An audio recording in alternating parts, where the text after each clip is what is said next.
What's up, everybody? Madge with RaceNews.com here to take an early look at the Whitney Stakes, which is coming to you Saratoga on August 5th. This is a Breeders' Cup winning you're in for the Breeders' Cup Classic, and as has been the case for most every single stakes race, that at least graded stakes that we've seen in Saratoga, it's looking like a small field with a big, heavy favorite. But it's kind of what you get with Saratoga nowadays, is you get the big stars and not too many people following after them. Well, let's take a look at the field here. Of course, your main headliner, it's going to be CODY'S Wish, and this horse has just been absolutely unbelievable for trainer Bill Mott. Not unlike Bill Mott's other top horse, Elite Power, who just won the Vanderbilt Handicap on Saturday, July 29th at Saratoga to win his 8th straight race. CODY'S Wish, since he broke his maiden, has been almost unstoppable. He's had 6 straight wins so far, dating back to the Westchester Stakes on May 7th at Belmont Park, but even before that, he was a very close second in the Challenger Stakes at Tampa Bay Downs and had won 3 previous races, including breaking his maiden up before that point. Of course, we know CODY'S Wish for winning the 4-Go Stakes at Saratoga last August, a Grade 1 race, the first Grade 1 score of his career. He quickly followed that up with another Grade 1 in the Breeders' Cup Dirt Mile, and then we didn't see him for 6 months. He resurfaced Derby weekend in the Churchill Downs Stakes at Churchill Downs, of course. That's a Grade 1 race, and he won that one. Didn't look rusty at all. Came back in the Met Mile, which is one of the biggest races in America every single year. And boy, he just looked fantastic there at Belmont Park. So now he returns to Saratoga, and he's going to be the heavy favorite here. You're probably looking at 3 to 5, 4 to 5, yeah, 3 to 5 on CODY'S Wish. That might even be a little bit too high, depending on who actually does show up in that spot. But for good reason. This is a horse that has really just looked unstoppable pretty much since breaking his maiden.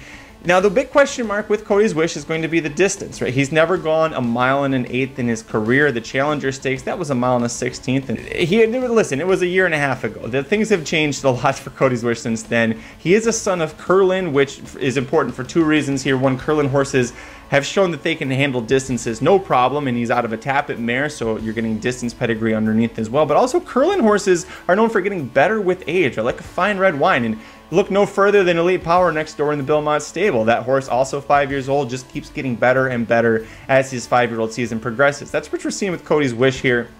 And of course, CODY'S Wish is going to be the top pick from all the Racing Dudes team. No matter who shows up, I can promise you that one. We all love CODY'S Wish. The feel-good story about CODY'S Wish, hopefully it continues. Now, when you look at the 4 horses who have signed up to try and take CODY'S Wish on, potentially, the one that probably presents the biggest challenge is also the one that's the biggest question mark for the race. That's the Brad Cox-trained West Willpower. This is a 6-year-old son of Bernardini that is in 4 starts this year. I apologize. He has 2 wins, a 2nd and a 3rd, all in graded stakes. He got his first Grade 1 win in his 2nd try at the Grade 1 level last time out in the Stephen Foster Stakes, which was had at Ellis Park. They had to move it after Churchill Downs. They couldn't stop killing horses, so they had to move to Ellis Park, and West Willpower took advantage of winning the Stephen Foster Stakes. That's a Breeders' Cup winning year in for the Classic. He's already kind of in, but the reason he's a question mark is the distance, and it's probably CODY'S Wish, let's be honest. But according to Brad Cox, it's the distance. He's thinking that maybe he'll go here for the 1.8 mile Whitney, but he also might hold him off and try the Jockey Club Gold Cup at Belmont Park. That's a 1.25 miles. The Breeders' Cup Classic is a 1.25 miles. West Willpower's running style kind of suggests the longer the better. He's definitely is that classic running style horse where he just keeps grinding and keeps going. Now, did that hurt us a lot at Churchill Downs in the 1.8 mile Ali Sheba Stakes when we all thought he was a lock and he got 3rd? Yes, it did, but 1.8 miles versus 1.25 miles. I can understand where Brad Cox is going for that. Another horse who's won 2 of 4 starts this year but was actually 5th in the Stephen Foster Stakes is likely to show up in the Whitney, and that's Smile Happy. One of 2 horses for Kenny McPeek that were originally pointing for this race. That also includes Rattle and Roll, but McPeek said they're going to wait and target the Jockey Club Gold Cup with him. So Smile Happy, the only McPeek entry to be targeting the Whitney Stakes here. I've never been a big fan of Smile Happy when it comes to longer distances, right?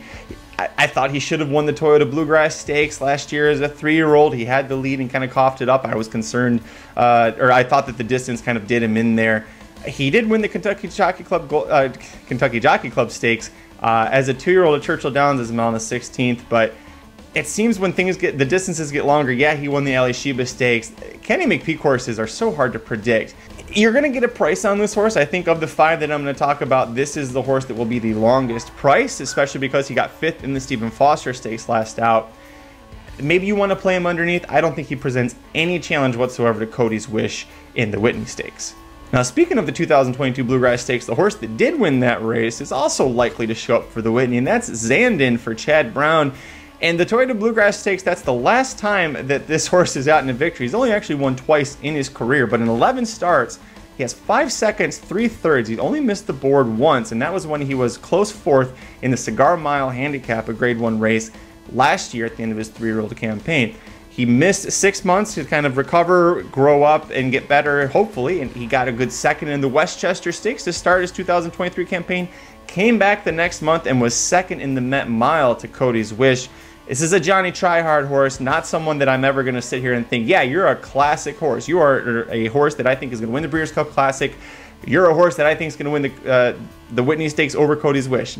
I don't think that for him, but he is a great horse to use underneath. Zandon, probably your 3rd or 4th choice in the Whitney Stakes. This is the horse, looking at this field of 5, I think is most likely to get up for 2nd. So Zandon, a good horse to use underneath, really not a great horse to try and use at a win bet. Now, a horse whose odds, I can figure out what they're going to be for this because he'll freak and then he'll throw up some duds. That's Charger. This is the 5th and final probable for the Whitney Stakes. Todd Pletcher trained, Whisper Hill Farm, owned and bred, a son of Tappet out of an Indian Charlie mare.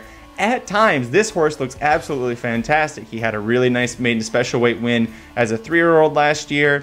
A really good second out of that maiden special weight into the Florida Derby. Looked like he was going to run down White Barrio for a second, but he looked a little green in the stretch. It was his 3rd career start. There's a lot of reasons to expect that. Kentucky Derby, 17th. Just terrible. What does he do after that? He goes to the Dwyer Stakes and pops just an unbelievable effort. And then we don't see him again for, well, let's see, that's 7 months that we missed him for. But then he came back to Gulfstream Park. He won. He goes to Gulfstream Park Mile Stakes. Grade 2 race, gets 2nd. A lot of people thought he was going to win that race. Oaklawn Handicap goes up against tough older horses. He's 5th. Nothing there. The Met Mile, no match for Cody's Wish, no match for Zandon. Finishes 4th. Not a superb effort from Charger. Then he comes back in the Grade 2 Suburban Stakes, and it's a smaller field, it's a weaker field, and he ends up dominating that race as well. So Charge, it's kind of a boom or bust horse, and normally I would say if it's a 4-horse field or a 5-horse field, Charge, it's probably got a good chance. He doesn't have a shot in hell, I don't think, against Cody's Wish. So Charge it for me.